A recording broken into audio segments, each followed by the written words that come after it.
how much CPU Claude Code sessions take up. Have you noticed that? No, I mean, I got a new, what is this, an M4, like second half of last year. So I'm on a pretty fast. You're just on a beefy. Hold on. Yeah, in terms of memory threads and CPU, Claude, and just having active Claude Code sessions chews up a pretty substantial. I just haven't even looked at it. Hasn't really been an issue for me. Yeah, I gotta get a new. I gotta reorder that computer. How's it going, guys? We got Zach, we got Keith, we got Pascal. Wait a second, Pascal, you're in here twice. Everyone wants He's Progress everywhere. and Pascal. You got two usernames. Pascal's AI agent. Oh, dude, he's his Claude bot's here too. That's right. Is the Claude bot in the room with us right now? Mine is. I've got two Mac Minis sitting right next to me right now. Oh my God! My main one and my open Claude one. We were joking that we're gonna have to have them join us. I know. Give them a voice. You built two of these things? No, one is like my main machine. Okay. And then got it. And then I just got this new one. Okay. What's your main work machine? Is it a? It's a Mac Mini, actually. It's like Mini. a super packed, like high end Mac Mini, man. which are actually like super powerful now. If you can get them. What is this? Yeah. So like, what do I have? I've got M4, 48 gigs of memory.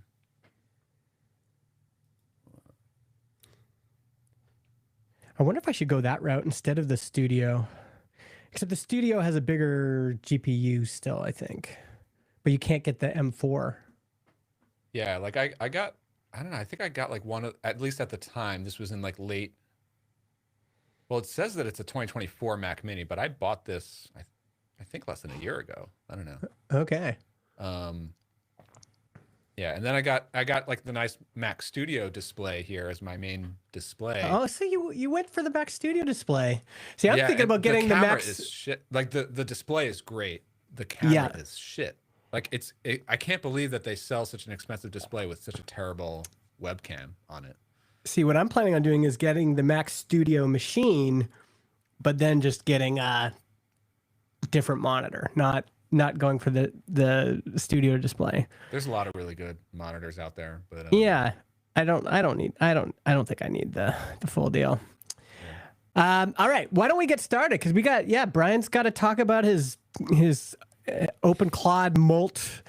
I don't know. I'm still exploring. I don't know what this Army is gonna be, but yeah, we'll see. We're gonna see. Actually, we should have everyone pen test Brian's setup right now to make sure he's not. Let's see if I can get hacked before the end of this episode. Yeah, we'll do some live vulnerability testing. Brian's mic is still quieter than Justin's. Yeah, we still haven't figured that out. I'm not gonna increase it because last time I did that, my next YouTube video was clipping the whole time. Pascal, one day we'll figure that stuff out. Yeah. You know that it's. I don't know. I'll get it closer to my mouth. Maybe we always fix it in post, but maybe I'm just louder than Brian. That wouldn't be the most surprising thing. Yeah. Oh wait, I gotta repaste what I thought we were going to talk about here. It's over on Blue Sky. Don't know if you guys noticed. There's a new live on Blue Sky thing. See, we're live right now. It links to they don't link to YouTube Live for some reason. They only link to my Twitch account, which is weird. But these are the topics, which I'm just going to put into our super sophisticated software, which is called me pasting it into Telegram for Brian. Whatever happened to your vibe coded podcast? I want to talk about this because we'll get into it. I have some opinions on all that. Okay. All right, let's do the official intro just for fun. Mm-hmm. Yeah, it's been a couple weeks too. So. It's been a couple weeks. People have been wondering what's going on. There was one guy on Twitter. Where is he? Clay Smith. Is Clay in the chat? I don't think so. But he was like, I need more podcasts like The Panel and Mostly Technical. He's like, I don't have enough. Never He listed know. out a lot. Slow and Steady with Benedict and Benedicta. Talking Businessly. Most Startup to confusing Last. two co-host names. Yeah. They've been going a long time. That was one of the first podcasts Yeah. started on Transistor. That's been going a long time. All right, let's do the intro here. I think I'm ready. Welcome to the panel where two bootstrap founders talk about building better businesses and a better life. I'm Justin Jackson, co-founder of Transistor.fm. And I'm Brian Casel. I'm the creator behind Builder Methods. Builder Methods, and now everybody's doing so many things. We're all the co-founders of all sorts of stuff, including and the spawner of AI armies. I'm trying. I'm trying to raise my army here. Okay, so let's get it. Do we want to talk about your agent? So we could talk about your agent army. Like what do we like? What's on the agenda today? And then we'll do a quick catch up. So Okay, so yeah, let's talk about the agenda. So agent army. Yeah, meaning like OpenClaw, ClawBot. But you also had a screen that you shared in your community that I want to talk about. So I as of last night, I built a little management HQ app for managing my multiple agents that I have running on this Mac Mini through OpenClaw. But I'm still exploring and figuring out that whole thing. We'll get into all that. Okay. I'm trying to push through getting this Claude Code course out. Sales have been pretty good for that. And I've been recording lessons, and I'm going to push the first batch of those out probably tomorrow. A couple other like business updates. I went to Big Snow Tiny Conf last week. That was a really good time. Oh, sweet. Took me 12 hours to drive up there and 4 hours to drive back. Oh, wow. Because So you got I was driving through a blizzard. You got well, at least you got some snow. Got a lot of snow, but it was also 0 degrees up there, so that was fun. Oh, wow. So some cold. Yeah, but it was a good time. Good group. What about you? What have you been up to? Well, like the last 2 I want to weeks? talk. I got some things on my brain. On your agenda. Yeah. I want to talk about why I think it's good to build fake products. That's one thing on my head. Interesting. What I learned from Lars Lofgren, just published the first episode of the new Marketing for Developers podcast. Always an Members, person to hear from. yeah, members have access to the whole thing right now. I got to publish the public version for everyone else shortly. Very interesting. I can't wait to hear about this. Yeah. I've got some big high level takeaways that I think everyone will enjoy. So, and Awesome. we're getting ready to do our founder retreat. John Buda and I are leaving on the 24th, going to Mexico for the first time. Ooh. So, it's that island. It's an island off of Cancun. Oh, is that Cozumel? I think so. Nice. I'll try to confirm as we go along here. That's great. All right, let's get into it because I want to talk about this thing here. I'll for the folks watching live. Hey, folks! By the way, you want to join us live? Go to panel. What is our website? Panelpodcast.com. I always forget too. Is it that Scroll to the bottom, join our mailing list, and I'll notify you when we go live. Even better, I guess you've been putting this on your YouTube channel too. So subscribe to Justin's YouTube and you'll get it. Yeah, get notified. Or just follow us on Twitter because we always try to tweet it when we're going to go live. Follow us on Twitter or on Blue Sky. We don't have anything on LinkedIn right now, but so what? Follow me on Twitter and follow Justin on Blue Sky. That's right. I've still avoided coming back. All right. So this is what you posted. You've got a list of 8 agents here. 8 agents configured. You've got Bernard, who's a lead developer, Bink, who's a junior developer, Vale, who's a content marketer. These are awesome. Dude, there are like backstories behind each of these too. I've got like, and they have like personalities and like, yeah. Okay, so this is related to your OpenClaw, Moltbook, ClawBot. They live on a Mac Mini. These people. Okay, so these people all live on a Mac Mini using OpenClaw. Yeah. Take me through it. Okay, so like as we sit here today, which is Thursday, February 5th, I've been going deep in the rabbit hole ever since. So OpenClaw like exploded while I was at Big Snow, which was it last week or the week before? Last week, and it was sort of just so I didn't really have time to play with it then, but a couple of us were talking about it there. Yeah. As soon as I got home, I like literally the next day, like I ordered a Mac Mini, which is not required. I know a lot of people are doing the VPS thing. I just wanted to get any excuse to spend Apparently they $600 on sold out of them in San Francisco. Like you couldn't buy one from Best Buy. That's what I heard. was able to get it delivered the next day, at least as of 2 weeks ago here in the East It Coast. feels like we need a content warning here. I'm seeing a lot of posts about OpenClaw that seem not real to me. There's a ton of everything. It's one of these things. First of all, just before we get into my use of it, just in the story of OpenClaw is unbelievable. I mean, I don't know if there's some tracking or record of this, but it was like the spike of popularity on this GitHub. Yeah. It was just a wall upward, just yes, instant, which is, it's crazy because it's like, it's so popular, which that in itself makes it a little bit scary, right? Which means it's sort of like a big target for everything from good and bad and everything in between. We'll see if I can pull up the star history on this thing. Oh yeah, here we go. That also means like it's also so new and raw, which means like security updates are not fully developed yet. So big warning flag for anyone playing with this stuff. Yeah, here's the star history. Yeah. Hey, you want to see a hockey stick? There it is. That's the hockey stick right there. Yeah. So here's what I understand. Let me know if I'm wrong. So my understanding of OpenClaw is it's like running with scissors. It's allowing an autonomous agent or agents to run with scissors on a machine, often accessing Claude code, but it could be any model. And it basically takes away all the guardrails.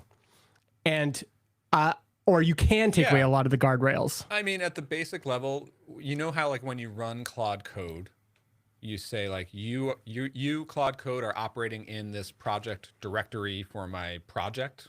Mm-hmm.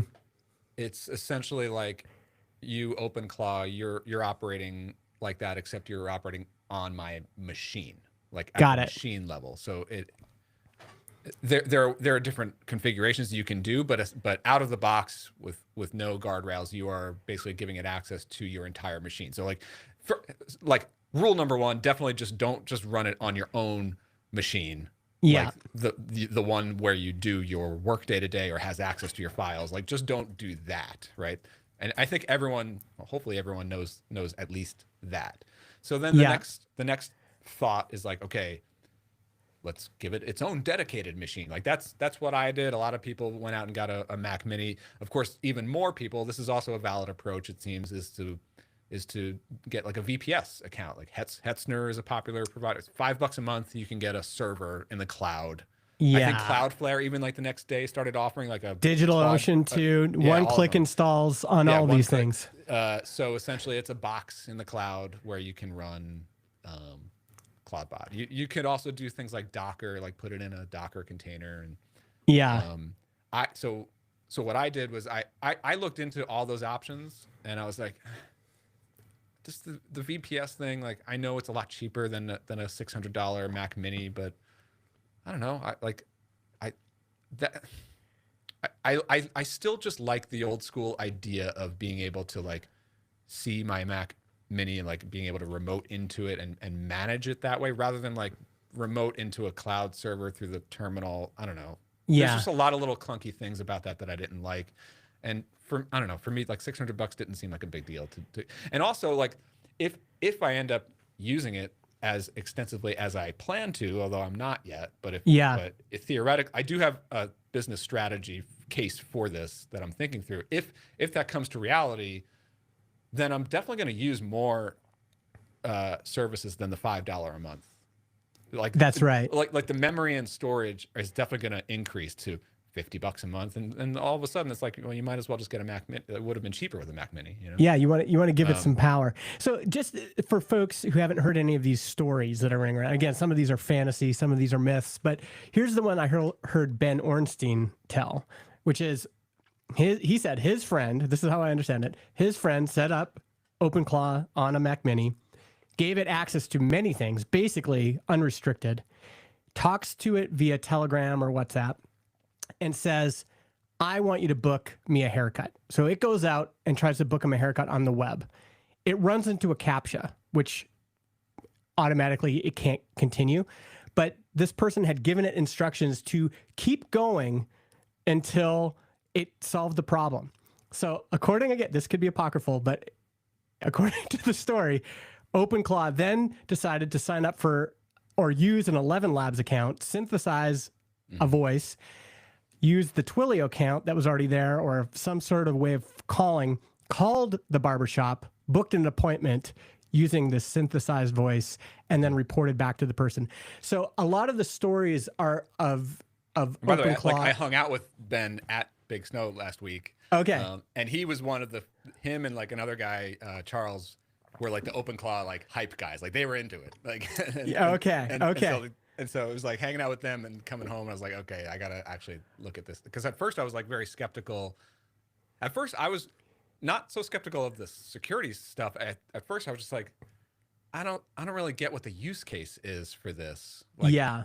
Like, why is this more interesting than just running everything that I can do with like Claude Code? Yeah. But it took me about a week to realize like, oh, this for me personally, this could solve some real challenges that I have in my business, I think. Yes. That are actually different from what I do with Claude Code. So what have you done with it so far? So you've set up these... So like I don't know, like I really nerd out on it. So like, but I'm not actually using it like for real work just yet, because I've been so consumed in setting it up and learning about it and learning about the security configurations and how and planning out my workflows and setting up this multi-agent setup, which I could talk about. That I've just been in like builder, setup, research, learning mode. Yeah. I feel like I turned a corner last week, and that was the tweet this morning. So I think I'm ready to start to really fire it up. But another big open question we should talk about is the costs of token usage, and because one learning, which was, okay, when you initially set up OpenClaw, it's going to ask you, do you want to put in an API key for OpenAI or Anthropic or any of these other ones, or do you want to connect your Claude Max account? That is available. Like it's very easy to just authenticate your Claude Max plan, your subscription plan. Yeah. But that is against Claude's terms. This is what I've heard. And so, and like, you know, the costs of just running tokens, especially if you're using Claude Opus, are just extremely expensive, right? So I was going really deep over the last week, just figuring out like, okay, if I'm going to operate this the way that I want my team of agents to operate, I really need to figure out a strategy around like, how am I going to optimize the token usage? Because literally just in the first like 2 days of tinkering with this and playing around with Telegram chats, just a few chats, like figuring out configurations, like I rung a bill of like $100 in like a few hours of chatting, you know? So like that, like clearly that's just not going to be sustainable. I've landed on a couple of strategies. I've looked at it from so many different angles. Like at first, my initial thought was like, maybe I'll just cancel my Max plan and just go all API tokens everywhere. But that's clearly just going to be way too expensive. Ongoing.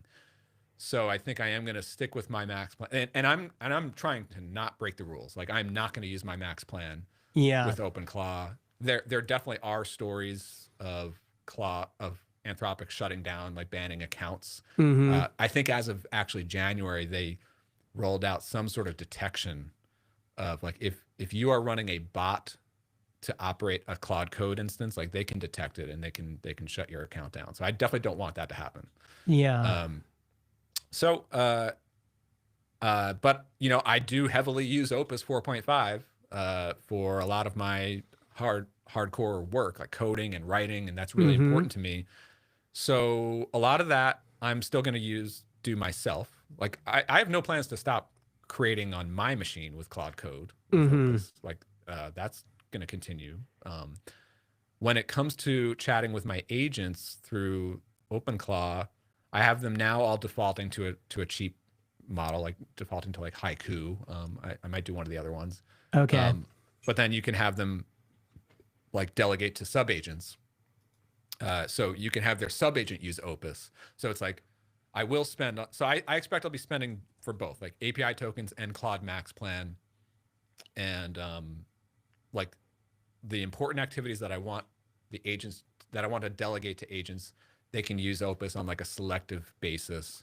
But day-to-day like chatting or low-level like admin stuff doesn't need to use Opus. So that can use cheaper models. But then I'm also trying to figure out like how can I like, because the big benefit, the big reason why this is different from a Claude Code or Cursor or is the memory aspect. So this is where I think it could be a really big unlock for me in my business, is that like theoretically the idea is that I want all of my agents to have access to the same brain, the same memory. And that means like every project we ever work on, every blog post, every YouTube I create, every code project, every commit that I make, every podcast that I record, every transcript of those podcasts, I want all of that flowing into this file system that all of my agents can read at any time. Yeah. No matter what, right? And up until now, the past year, I sort of have that, but there's still a lot of friction, especially between Claude on the web, which I use a ton for writing, for thought partner, strategic planning, creative thinking. I constantly go to Claude to help me think through stuff. So I have pages and pages of strategic conversations and artifacts in Claude. And then I have Claude Code, which is files on my system and pushed up to GitHub, right?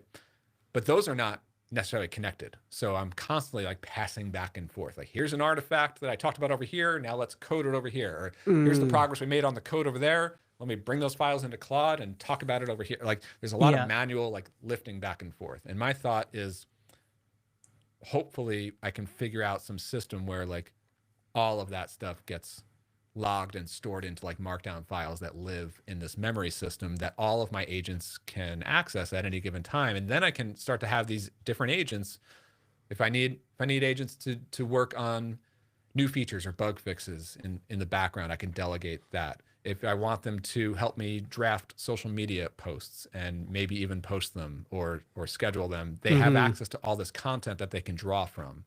You know, yeah. So this is really like the idea is that this could be the true manifestation of this second brain stuff. Like my second brain really is here. What I'm confused about is the context window in OpenClaw actually bigger, and why is it bigger on an OpenClaw machine as opposed to like if you're using a model, doesn't it? No, the model context windows are the same. Okay. So what makes the memory better? It's a little bit different because like just how the tool works, right? So in let's say Claude Code, when you're in a session in Claude Code, and then you fill up your context window and you hit clear to clear it out, or if you close your computer and come back the next day and you don't resume the same session, then it doesn't remember anything from yesterday. It has to relearn everything you give it. Yeah. With this, like you still have context window limits, but everything is getting logged into files that live on your file system. Got it. So the system prompts and this OpenClaw system that gets installed when you install, like, it's all designed around like it has access to all these files on your file system. It literally like there's like a folder called memory. Yeah. And there's a folder called sessions for each agent. And those are JSON and Markdown files that just log everything. And so agents can, like when you start up a new session, I think in the system prompt, it has like what you talked about today and yesterday, just right off the bat. Like it's always there. And then it could pull from further back. Yeah. Could you replicate some of this in Claude Code? Like I've tried doing this a little bit where I just have, at the end of a workday, my typical process is to say, commit and push what we've done. and I want you to write project notes for today. Mm-hmm. Unfortunately, right now it's storing those in Claude.md, but I've wanted to take those out and just say every day I just want a journal of what we've done. So could you replicate some of this by just saying? Yeah, like that's what I'm sort of trying to set up right now. I'm trying to figure out the best logistics for that for me. And I've looked at it from so many different angles, because the challenge is that like most of those project conversations, I want to be using Opus, right? Which means I want to be using my Max plan. Yeah. Which means I have to be doing it in Claude or Claude Code. Yeah. Up until now, I have only used Claude Code for coding, and I've only used Claude for writing and thinking. And I haven't really figured out a good, easy way to like automate taking my conversations and artifacts out of Claude and logging them or storing them in a file system, other than like manually clicking it or remembering to do that every single time. Yeah. And so I'm kicking around like the idea of like maybe I ditch using Claude and move all of my writing and creative and marketing stuff into Claude Code, which is a possibility, but that interface is not, it's great for coding, but it's not great for like non-coding stuff. So I don't know. I'm still, that's an open question, you know?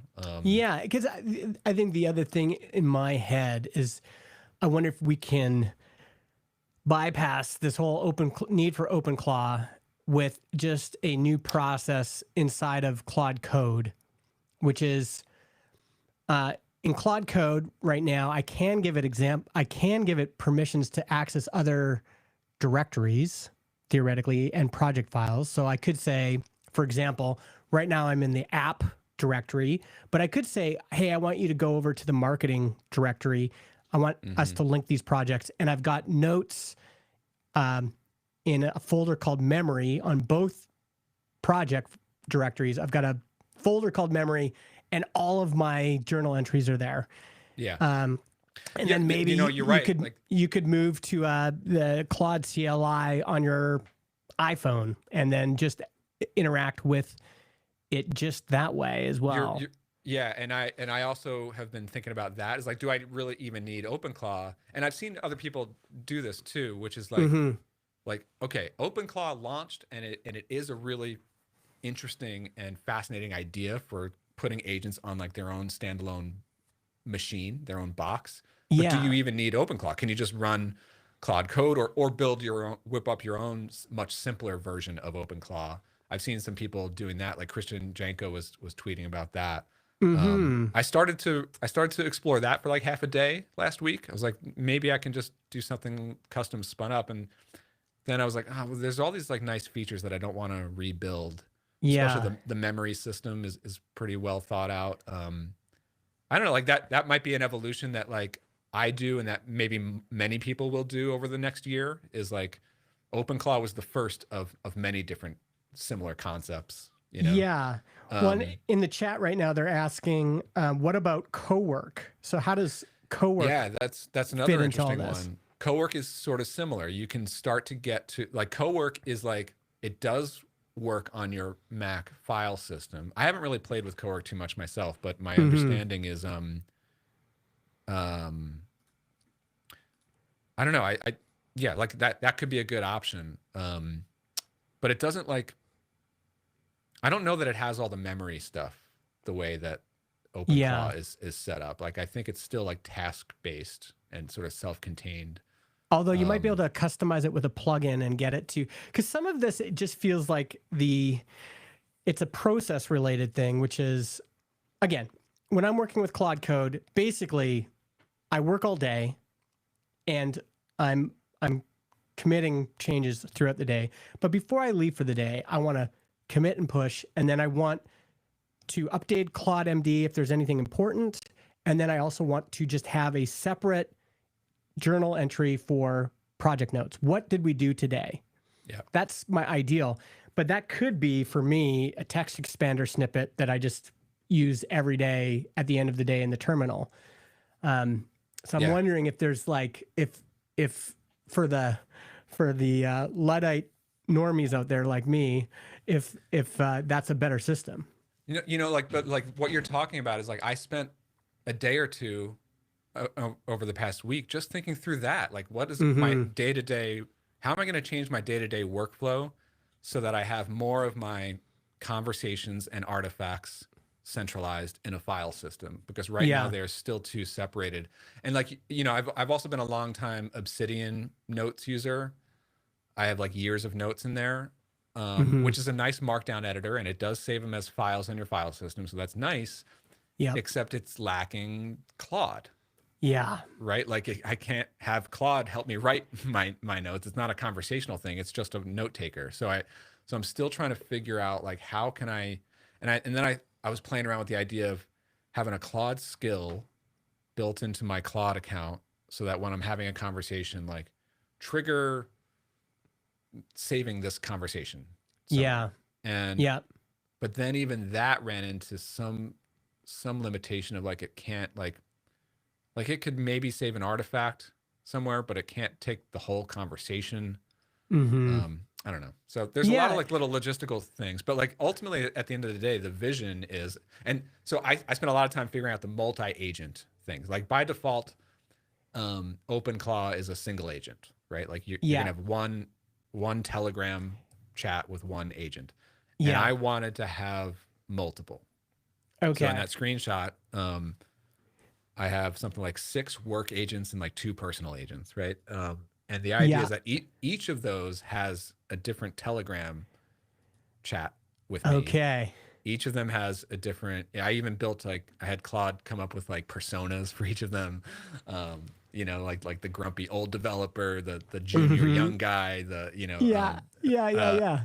I used Gemini to create some like silly like robot like inspired by like the Gorillaz band. Yes. Anyway, so I have those, and like the idea is that I can have like different chats, like I have one called Val, that's the content marketer. Mm-hmm. I want to be able to have like different Telegram chats, and I also connected them to my Slack workspace so that I can like have marketing related chats and tasks with this Val agent and development related tasks with Bernard, and strategy Yes. with Clover. I mean, I want this for sure. This kind of context aware um persona that I can chat with and that I can do work with.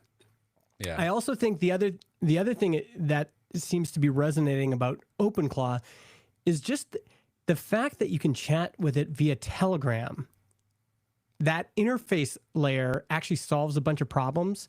Like, for example, everything that you dictate into Telegram now gets saved, and all of their responses get saved. So now Yeah. you already have a place to store conversations and refer back to them. And I even Yeah. like the problem right now I have with all this stuff is it's Siri.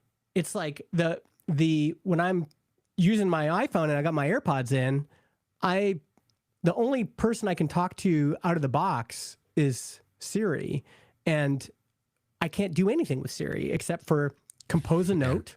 I compose a note with Siri, and I get it to set timers and alarms. That's basically it. Yeah. Totally.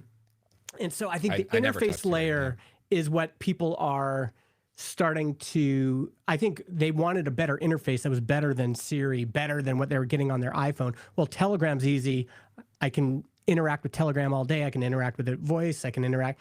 I think part of the attraction of this OpenClaw thing is just the fact that out of the box you can connect it to WhatsApp and Telegram and Slack.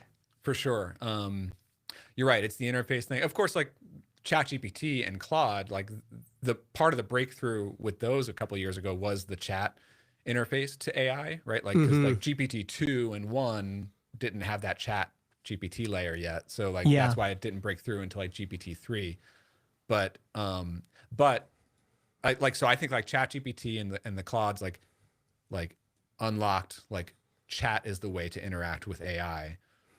And then the models got a lot better. But I think now with OpenClaw, the next yeah, like, yes, it's the chat with Telegram or Slack or WhatsApp or whatever you want, but then it's also the other connections to everything else you do, because it has access to whatever you can do on a on a computer system. Like that's the big challenge for me in my business, is like, there's so much, like, okay, I finish a newsletter that Claude helped me write, but then I copy and paste that into Kit, and then I format it and schedule it, and like, or, you know, just a lot of little clicking and carrying this piece of content over to there, and like, and scheduling it, and like, you know. I think, okay, this is, I know we're talking long about this, but this is actually something I think was also attractive about all the mythology and legends and stories that came out of OpenClaw, is what's the challenge with anything? The challenge with hiring a personal assistant who's a human,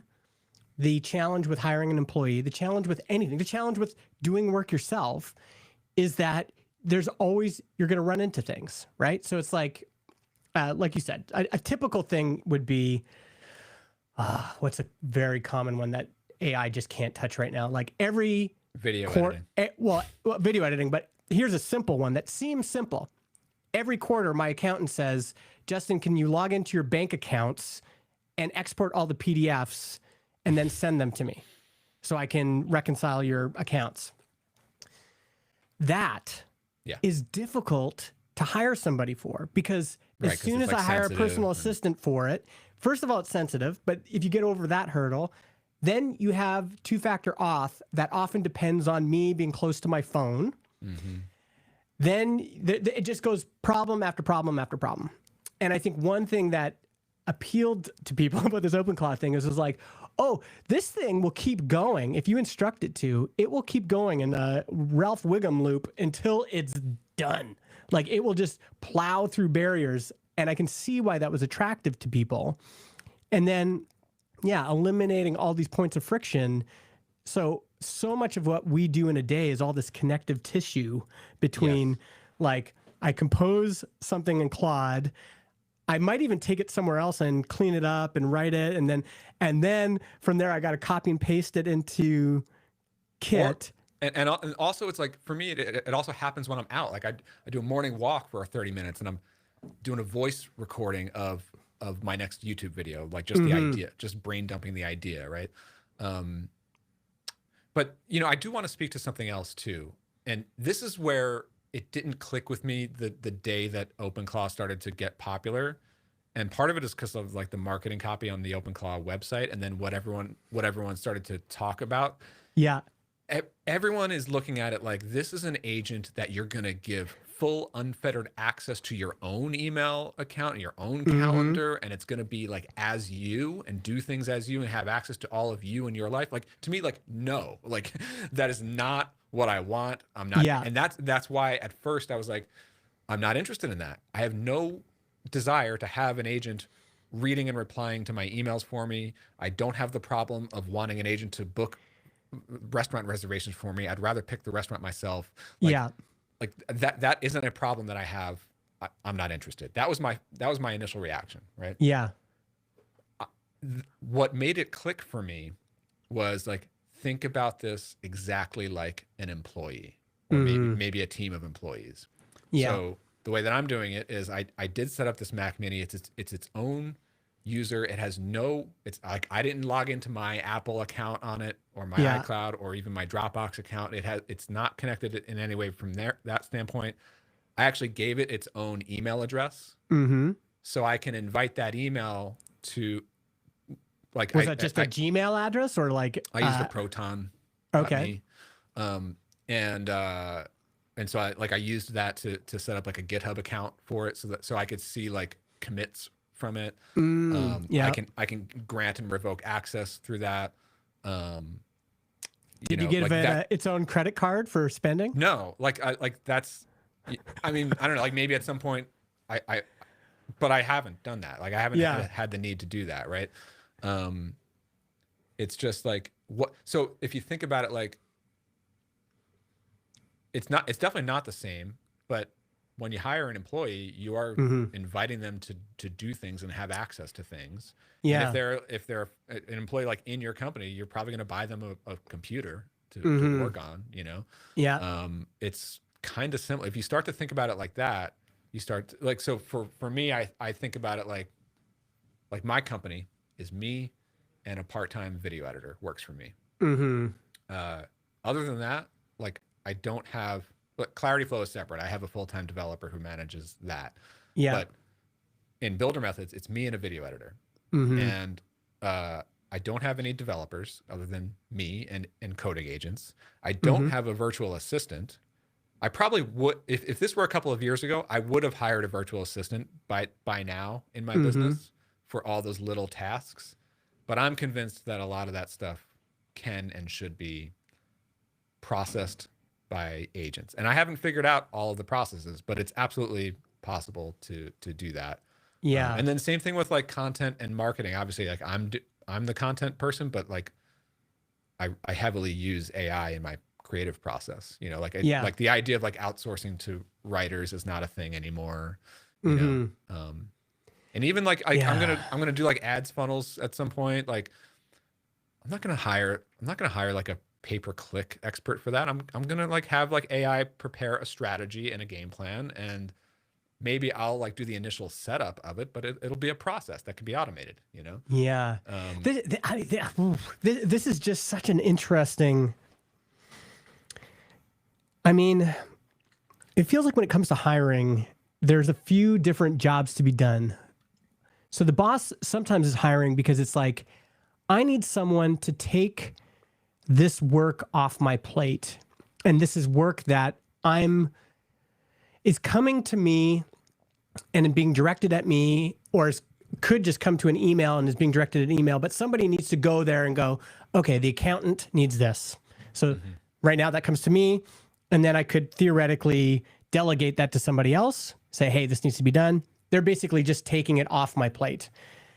And eventually they could be the point person for that. Listen, I could tell the accountant, you just email this person, they will take it from there. So that's one form of work.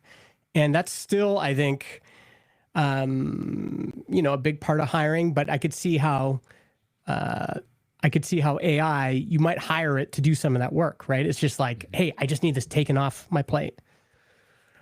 The one thing that you're going to miss still is hiring someone who can be autonomously creative and proactive, because it feels like these AI agents are still very reactive. They're always just taking direction, right? They're not able to come up with their own ideas for things that you might do or opportunities or whatever. So yeah, I mean, you don't need to respond to that. Right. I'm just thinking that off the top of my head. That's another big challenge that like I run a creative business. It's a creator business, right? Like it's mostly built on like me creating ideas for the YouTube channel and courses and stuff. I'm also thinking a lot about like, how can I streamline what I do before I record a YouTube video, like the ideation process. I can't, and I don't want to rely on AI to come up with ideas. Like there are people out there who will just scrape YouTube and just do like copycat videos. I'm not interested in that. Yeah. But I do want to be able to take my raw ideas and not spend a whole day sitting here like staring at the screen, but have more of a process where I could have a chat with my creative agent with Opus. Yeah. Right. I mean, this is what I do with Opus now. Is like I start with a raw idea, an observation, an insight, or something I want to talk about, and I'll brain dump a voice memo in it, and then I have a long back and forth of creative, like fleshing it out, and then writing it and crafting it. You know. Yeah. But like that's still like too messy for me. I still want to be able to like I'm not publishing fast enough because I spend too much time in that creative loop, you know? Yeah. I mean, there's still just a part of me that I think what's attractive about OpenClaw is the same thing that attracts me to the idea of getting an executive assistant. Is there is just a bunch of stuff in my life that it would be great to have that. First of all, it'd be great to have someone else be able to delegate the work. That's one piece. But even better, a step above that is somebody who is taking who is taking responsibility for that thing and is just doing it in an ongoing way. And here's another example I can think of. It's like if I put AI in charge of spider control at my house, how would it do that? I don't know. Maybe it would detect like number of screams per day or something like that. You know, like my wife screams, oh, that's probably a spider. So like number of screams per day. But the truth is, we hired a spider control guy, right? And I had to it was like, my wife is like, there's way too many spiders. We saw a bunch of black widows. Justin, do something about it. So then I take that. I call up a spider control guy. I say, I want you to take control of this problem. So I had to do that initial step. He comes in, he scans the whole house, he does it, he sets up traps. And then he says, and personally, this is like my love language. He says, and now I will come back and check every year and just see how we're doing. Perfect. Now I'm not responsible for spider control anymore. This guy's just going to show up on a regular basis. He's going to check all the traps. He's going to do everything he needs to do, and then he's going to bill me. That's kind of ideal. These are the real problems people are trying to solve, and AI might be part of the solution. But then I'm also thinking, how the human element with all this stuff, how does it all interact? You know, like I mean, the way that I think about it also is like I'm not really looking to delegate the ideation and creation of new projects to AI, and frankly, even to people. Like I am a solo founder of this business. I'm the creator of it, and anything that I create, a new product, a new video, a new course, a new anything, that's what I want to be spending my time on. Like I chose to do this business because yesterday I spent the whole day creating, designing this app to run my agents. That screenshot is a whole app that took me one full day to design it and build it. It tracks their tasks, it tracks the token costs, it tracks activity, it does a lot of things in there, and it hooks into the file system. It's pretty cool. But like there are people out there who are tweeting about like how they just task their OpenClaw agent to go build a similar dashboard like that. Just go do it, figure it out, do it. Like, to me, I can't. I want to be in the nitty gritty. Like, every UI choice in here was me directing it or crafting it in the way that I want it, right? Especially if it's a tool that I'm going to be using. Yeah. So the way that I think about agents is more like, I want them to be the next phase. They are the maintainers, right? Like when I have a new feature for this or for builder methods or for whatever, like I should be able to voice note it into a chat. Yeah. It turns into a spec. And if it's like small to medium sized, like that's something that an agent can and should be just creating a PR for. If it's a totally new redesign or a totally new concept, then I want to be involved in that. Then I'm going to do that myself in Claude Code or whatever. But if it's like fixing a bug or doing this or like if it's a marketing process, right? Like if I have there should be some idea, like some creative stuff where it's like it has access to all of my activity, all of my projects through the file system. And every week it knows that I need to be generating new ideas. So maybe it surfaces like a list of like, here are some interesting concepts that I just pulled out of your recent GitHub commit or your recent podcast transcript. Like, these could be tweets. Or your bookmarks. Bookmarks, or like these could be like maybe something that I said at 42 minutes into the recent panel episode could become the basis of my next YouTube video. I don't know, but like there's so, like, to me, one of the big drivers was like there is so much activity that happens between me and this computer and these podcasts and the code that, and I'm not tweeting all the time. I'm not broadcasting everything that I'm doing. I'm broadcasting maybe 5% of what I'm doing. Yeah. And so if I could figure out some systems to like extract more publishable content, because I feel like there's a lot of good material Yeah. And sometimes I've done that, and it's like I start to do that, and then I'm like, this is so raw. Now I want to spend an hour crafting it and refining it, and now I'm not actually getting any real work done. So if there's just some sort of process that's happening in the background, like watching and extracting ideas and turning it into at least pretty good drafts that I can approve, you know? Mm-hmm. Mm-hmm. Yeah. I'm curious to see how this experiment, I'm kind of waiting for everyone else to figure out this stuff. And then, but the parts that appeal to me are, you know, the Christian Genko, like, talk to my phone. And because right now, you know, I can't interact with Claude Code on my phone at all, but theoretically it could be doing all sorts of work for me while I'm just out doing other things. So yeah, I'm curious about all of that. Let's switch it up. I want to talk a little bit about building fake products. So you asked me, hey, why aren't we using that podcast countdown timer? And I feel like this was always true, but now the cycle times are so much shorter. The value of build first has just increased dramatically. Build first allows you to create something in a couple of minutes and start using it and start basically interacting with reality right away. So the podcast countdown timer is a perfect example.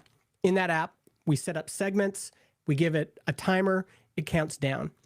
As soon as I introduced that with you and I noticed it added a little bit of anxiety. It's like, oh man, I got time now counting down. So you start to feel a real interaction with the product right away. One of the things I've been talking about on this show forever is, can we at Transistor figure out a way to do video podcast hosting? And it's just such a big, hairy problem. It feels like too much. And then a couple weeks ago, I said, I'm just going to start building it and Hold see my beer. How it feels. And not because I want to build something that's production ready that we're going to just drop into the app, but because for this very reason, I want to start to experience, both from the technical implementation side, but even more as a user.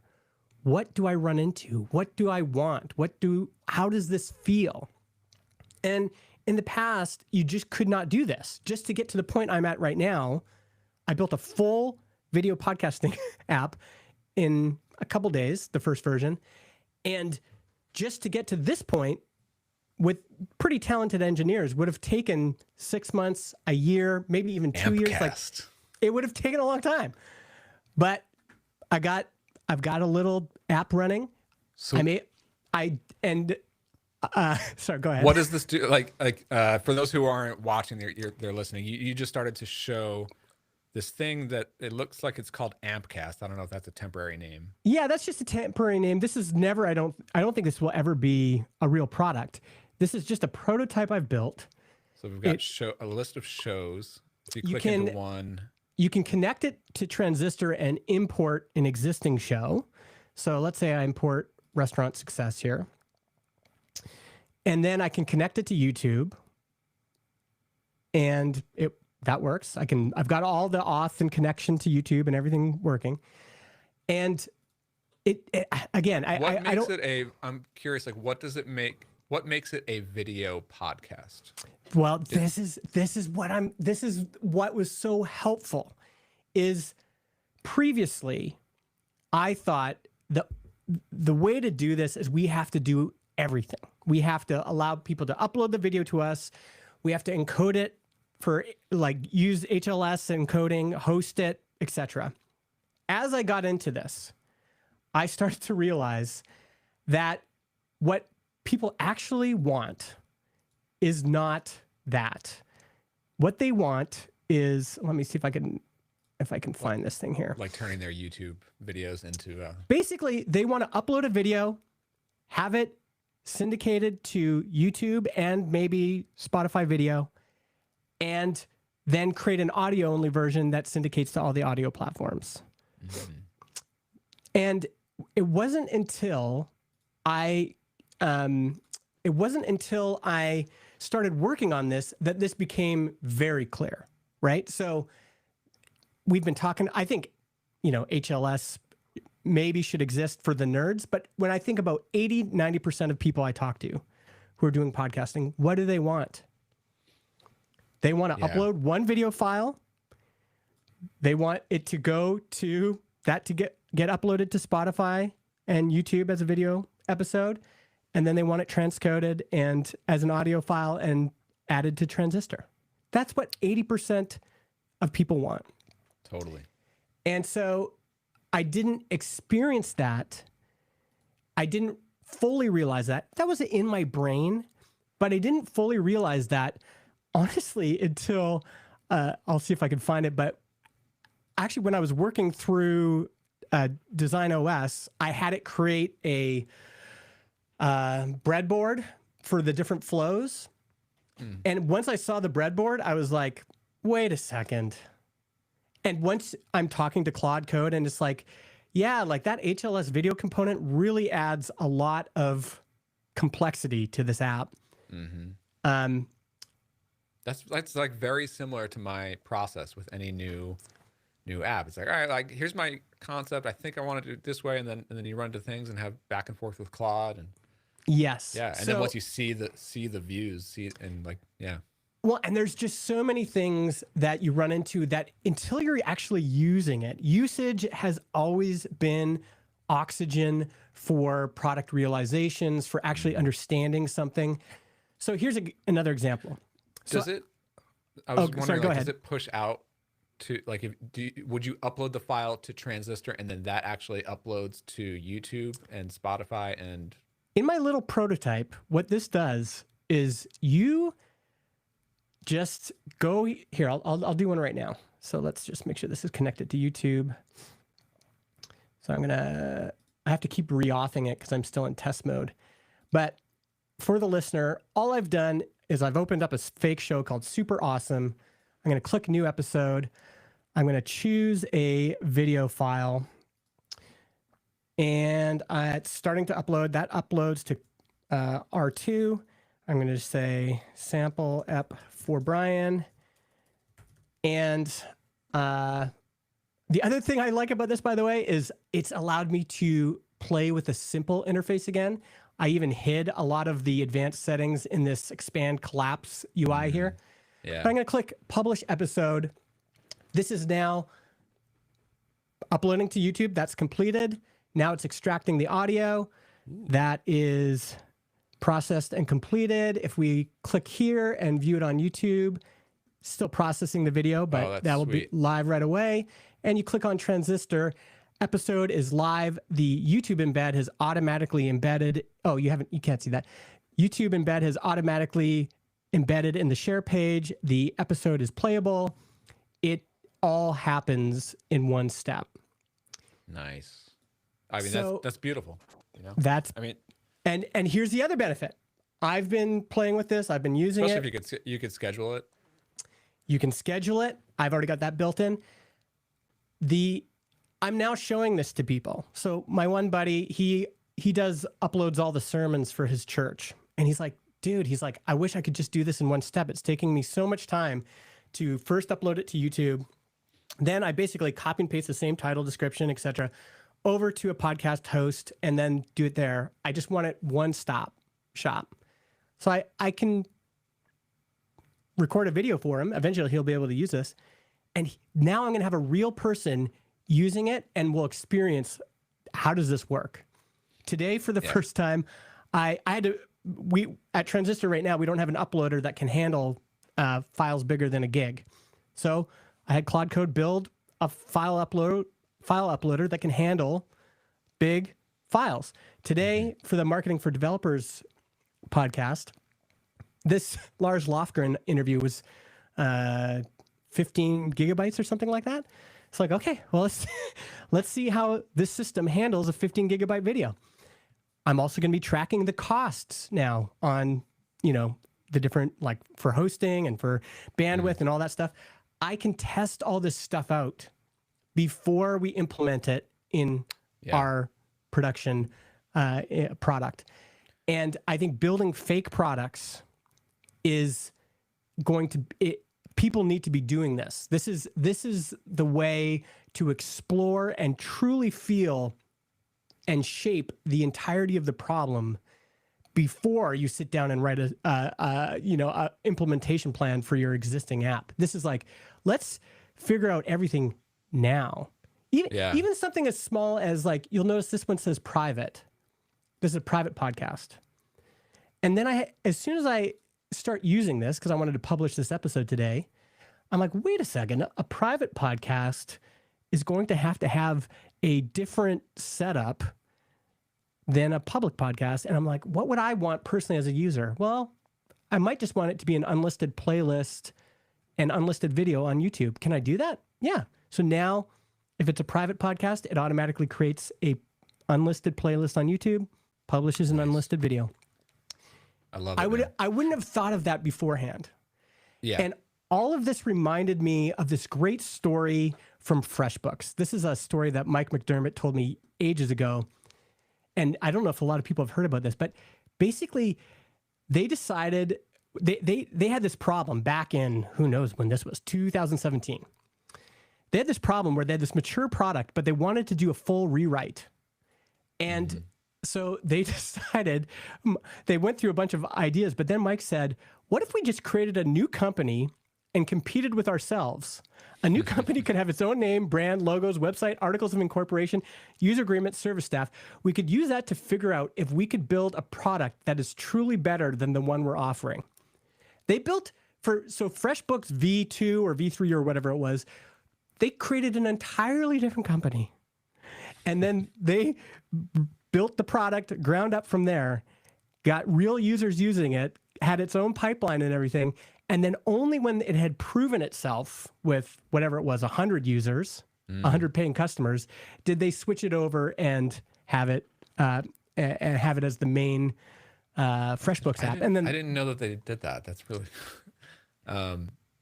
yeah, that's really I think cool. What you're describing, this whole process of, like, bring a new feature, at least in a concept or a prototype form, like it dovetails exactly with what we were talking about with Jordan on the recent episode over here a couple weeks ago. It's like, I'm curious to know for you with your team at Transistor, like, how does this going to change the process of bringing new features into Transistor? Like, I just this morning I recorded my next YouTube video, and it's about the Claude integration with Slack. And I, at first I was like, that's okay. It's just a little connector with Slack. That's kind of a nice to have. What's the big deal? And then I saw one of the Claude team members post an article on X about it and how they're using it inside Claude. And I realized, like, oh, there are some real workflow breakthroughs here. And what you were just describing about, like, okay, Transistor is its own thing. It's well-established code base. It's got this whole user base on it. Like, you can't just, like, change course or ship features, like, in a day, like you can with a vibe coded thing. Yeah. But what they're doing at Anthropic apparently is, in Slack, you can, like, with the Slack connector to Claude Code, anyone on the team, marketers, product people, go to market, sales, anyone can @message Claude and kick off a Claude Code project, and then Claude Code goes and works on it and creates a PR to the actual code base.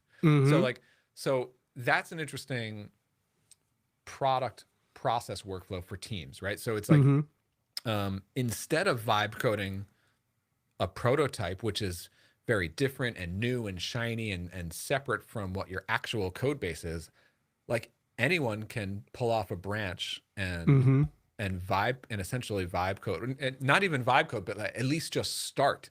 Like, like what if we add a video uploading feature to our existing code base? What would that look like? And could we achieve this? Is that even technically possible? Anyone, like, obviously it'll depend on your own team's, like, strategy and workflow, but you or anyone on your team could essentially @message Claude and at least start a PR. This isn't going to ship tomorrow, but at least it's something that it's like, oh, this is technically possible, and like it could, or we will run into these technical challenges of it. Like now we understand that, and then the engineering team can take a look at it, and it doesn't even necessarily have to be like a code review challenge. That could just be the V1 of this, or like a draft version of this feature, so that the engineer can see like, oh, okay, I see what the product team is going for here. Let me rebuild this properly so that it's ready for prime time. But like that's a much higher fidelity vision than like a wireframe or even a vibe coded prototype that's separate. Like if it's a PR off of your real code base, you know. I think we're going to do both. I mean, we're still stepping into this carefully. I think we're going to do both. For this particular project, it made sense to do it separate because we needed a separate R2 bucket. I don't want to use what Transistor already has. There's a bunch of things that I just wanted to keep separate because this involves a lot more moving pieces. So you're going to rebrand to Ampcast. I mean, there is a world in which we go, you know what? We don't want to add this to Transistor. We're going to rebuild it as a separate thing, maybe a video first podcasting app. That could be true. I think also the being able to have something that I can hand over to my friend who's working at this church, and have a limited subset of people actually using this workflow and just running into everything that could happen with usage, taking all those notes and then using that to implement that in the main app. I think that's the other piece. And then the other thing is just being able to see, I've also connected it to the YouTube Analytics API and the Transistor Analytics API. And so now I have a view of YouTube views versus audio downloads. Sweet. And so being able to do that in its own space and show it to people, show it to different users, friends of mine that I know are actual real podcasters, and eventually getting them to use it, I think there's just a real benefit to that. And yeah, then using everything we learn to inform what we're doing with Transistor. The other reason to do it outside of your regular app is this also led me to it's still a Rails app on the back end, but I said on the front end, I don't care what you use. You can use whatever you think is best, Claude Code. And you know, we had when we built the Transistor app, we had some strong opinions about how much JavaScript we were going to use, what kind of JavaScript libraries we're going to use. Totally. I wanted to go and run with scissors a little bit. Fresh start. I mean, yeah, like I really see a night and day experience between literally apps that I started the code base 6 months ago or earlier, and apps that began within the past 3 to 6 months. Yeah. Like the ones that I started more recently are just so much easier to get into and iterate on because AI helped build it from day one. And you know, going into legacy code bases, even builder methods, which started earlier in the year last year, there's a lot of my old opinions baked in there, which does make it harder for agents to be able to pick up from that point, right? Because like it has my hand-coded opinions from day one that it has to work around, that it has to try to align itself to, and like my Agent OS sort of helps with that, but like it's still a challenge. But but something like the app I built yesterday for the agent tracker, like the HQ thing, is like I just designed it and I used Design OS for the design, but it created React components that I brought into a Rails and Inertia and like, well, here's the other thing I'm doing. This is the other thing is, again, I thought, okay, I built this Ampcast thing, and that was just me working with Claude Code. Here's the vision, here's the plan. We went through plan mode, we did all that stuff. But now, in a separate Claude Code session, I'm using Design OS to redesign and architect the same app again, but using a totally different approach. And now, so Design OS is helping me to really think through onboarding, helping me to really think through all these edge cases. And if you don't handle this at the beginning, even something like, at what point do you connect to YouTube? At first, I had it on the account level right when you get in. And then as I'm using the first version of my app, I'm like, actually, you want to be able to connect to different accounts and channels per show. Okay. Yeah. Well, I go into Design OS and I'm like writing the spec and we'll see. Maybe the first version I make is actually the better version. But when the cost of building a prototype is essentially just your time, why not do it multiple times? And then maybe the second version I build, I just get more realizations. It's like, oh my God, like now, and I'm building all these assets. One thing I really like about Design OS, if you're not using it, I highly recommend it, is I didn't realize that you create all these like interactive prototypes. So after a section's shaped, Design OS creates those, like you can click through on those screens, but they're basically interactive prototypes. You know what I'm talking about, right? Well, you can view the designs that it creates. Yeah, I didn't realize that Design OS did that. Oh yeah. I mean, yeah, I'm gonna bring all of those assets when we actually, if and when we decide, because that's the other nice thing about this is I can build all of this, get it out of my system.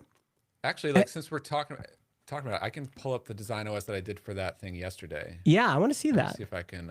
And maybe I'll pull up. And I actually tried to record this as a video for members, but then the recording crapped out and I couldn't use it. Here, I'll show you. Let me show you. I think. Let me see. Oh, mine's not loading now. I gotta restart this. Hold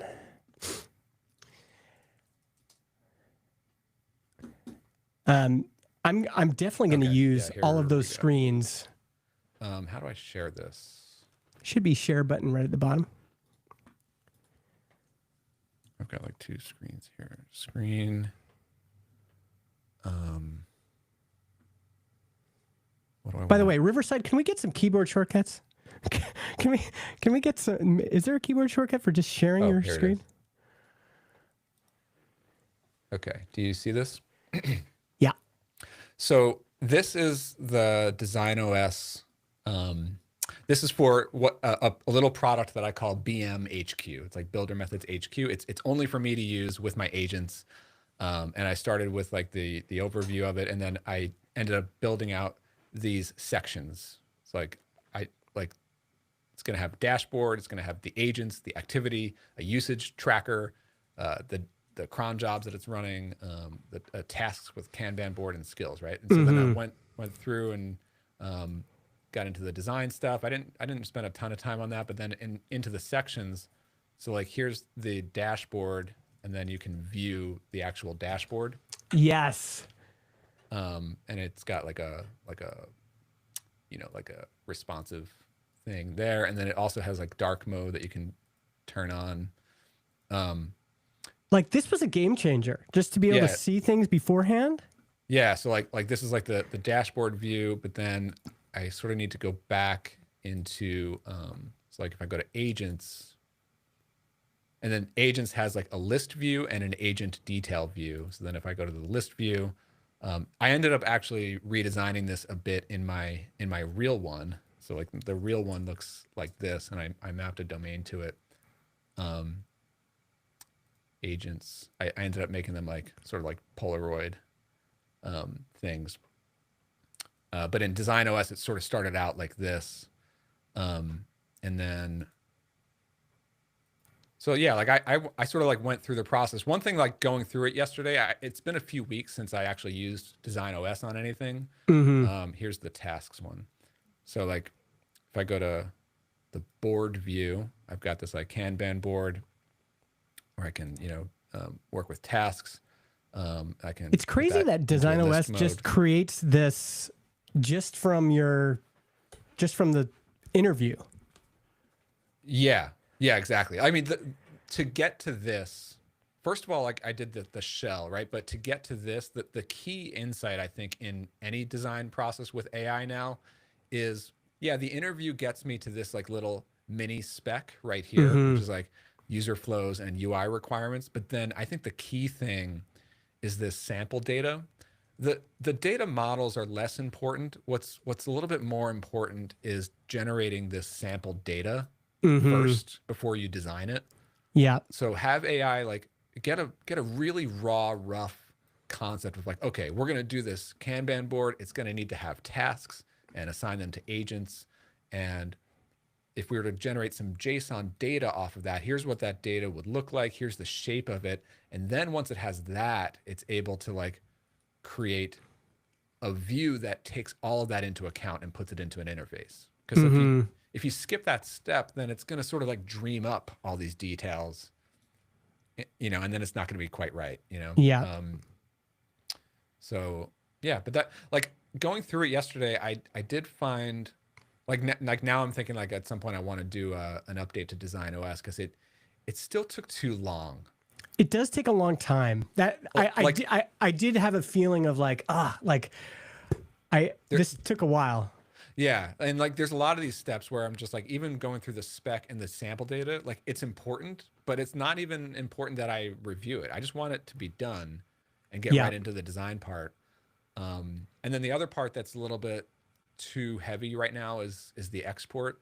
So like when I get to the final export where I export out these React components and the views, it's a little bit too prescriptive in terms of like yes, it gives you all the design React components ready to drop into your real app, but it's also including in that like all this like prescriptive, like here's how you should model the database and here's how the backend logic should work, and I don't want it to do any of that. I want Claude Code in the final app to be able to take these React components and just the high level feature requirements, and then that agent to decide and help you figure out the actual data model.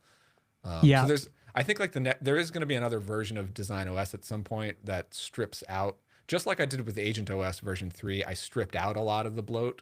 I think going through it helped me realize like there's a lot of extra bloat that can be removed, you know? Yeah.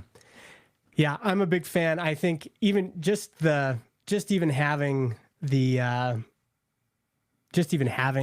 process is really helpful. Yeah. I got a quick thing, but I do want to hear about Lars Lofgren. Okay, let's do your quick thing. Yeah.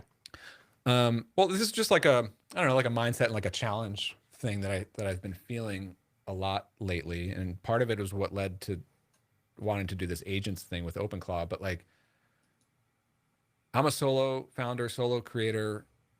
The business is going really well, you know. So I used to feel like last year it was more of the urgency around like I got to keep hustling and pushing to make this business happen so that I can get revenue going, and then I feel a little bit more secure. Like I've moved on from that. I feel I feel pretty secure with this business now, and it's pretty smooth sailing and definitely growing. But now I still find myself working all the time, and I still have this urgency. And right now, the challenge I think is this balance. Like if I split my whole work life into two halves, one half is the public facing, you can call it marketing, like all of my work on YouTube and email, like the weekly email newsletter and this podcast, or and my new Builder Methods podcast, and like all of that is like public facing stuff. And especially with the wave of competition that is rolling into my space in January, February. Like I constantly feel a pressure to keep that like pedal to the metal, like keep pushing on growth and exposure and audience and lead flow and funnel. And I've got a funnel that's working really well. But every time, like right now, like since I had the Big Snow trip, I couldn't record and publish that week. And then the week after, I still didn't have enough time to record a new one. So there's going to be like a 2-week gap in like a new video on my YouTube channel. That's like way too long for me in my space right now.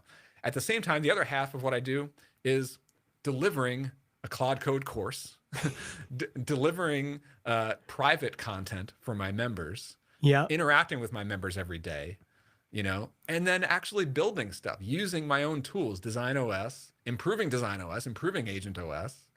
That is so incredibly time consuming. And then not to mention, I need days per week just to tinker and research and learn. Like I'm going to do a big YouTube video on OpenClaw at some point based on all this learning, but I need the time to do that learning, right? And so it's really challenging right now. I think you should do a video just on this topic, because that pressure you just described, I mean, your pressure is unique in a sense because of the business you're in, but I think everybody's just feeling this pressure. Like, this is the land grab moment. Yeah. This is the train's taking off, and if I'm not on the train, I'm going to miss out. Everybody's just thinking, I got to build all the time. It's like we're all addicted to drugs right now, and that it's exhilarating, it's fun, and a lot of people on Twitter are talking about the fun part of it, but we're starting to also get some of the reflection, like Caleb Porzio just had on his podcast, Notes on Work, just had. He's like, is this better? Am I still having fun? I actually have some separate thoughts about that. Yeah. But like it's like one of the things that has this tension that I felt for a while now is that, like, yeah, there's a lot of guys out there who are tweeting nonstop every day about like claiming to be the AI guy for this and that, right? But I think that my whole angle on the YouTube channel is that I'm a little bit more thoughtful. I take a lot more time to create, and I only create a video when I actually have something to say about something. I'm not just going to copy any popular topic that's out there. Yeah. But at the same time, like, it's that Jerry Seinfeld thing, right? It's like, yeah, you I don't know if it's Seinfeld or some other person said this, but it's like, yeah, you gotta like create your best like creative ideas, but you have to have those creative ideas at 8 a.m. every single day. Yeah. You know, like you still have to have a schedule to make sure that this thing is actually still producing content, essentially. Yeah. You know? Yeah. So you're feeling the pressure of just, how do you stay on top of it? Things are changing so fast. It's really even more like what I actually want to do is deliver twice, 5 times, 10x more value to the paying members. Like, if I could spend all my time, or even just most of my time, inside Builder Methods Pro, creating and giving them my full attention, and creating tools and creating private videos that show really interesting projects. Because what's fun about those types of videos is that I don't have to polish them for YouTube, and they don't have to be so scripted. They can be just like, watch me build this really cool thing. Yeah. You know, or teach a lesson on Claude Code. Like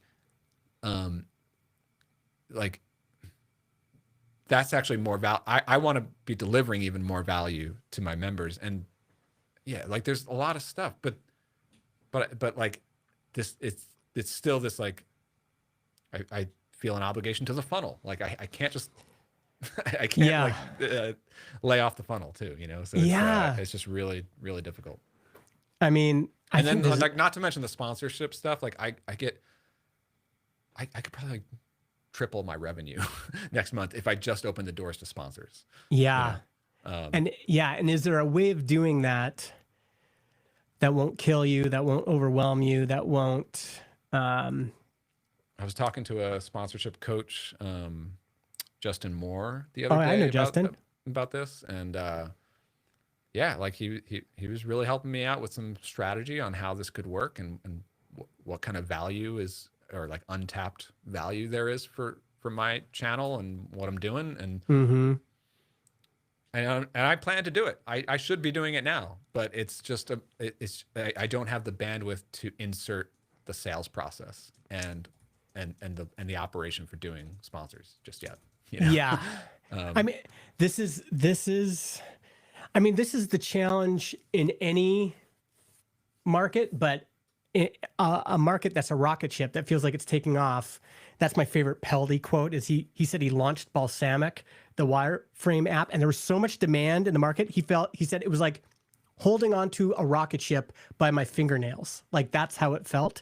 Yeah. And it sounds like you're feeling the same thing. It's like, the rocket ship's there. That's often the problem, is the rocket ship's not there, right? You're just like trying to make something happen, and it's like, this thing's not taking off. But then the reverse of that problem is like, this thing takes off and you're just holding on, hoping that you can keep holding on, right? Yeah. Yeah. Well, I'm curious if Lars Lofgren has any wisdom that could help with that problem. Some of this is going to, some of this will probably make your life worse. Probably. Yeah. So let me actually he's such a good I can't wait to hear that episode. But he is such a good speaker and communicator. You know. Yeah. Yeah. So let me see if I can play a little clip from that, because I think this is one of the big takeaways I had. Let's see if this works here. Okay, we'll make this Google live. isn't just looking at links in order to figure out entities. They're looking at the entire web. Yeah. So they're looking at Reddit. They're looking at YouTube. They're looking at social. They're looking at everything else.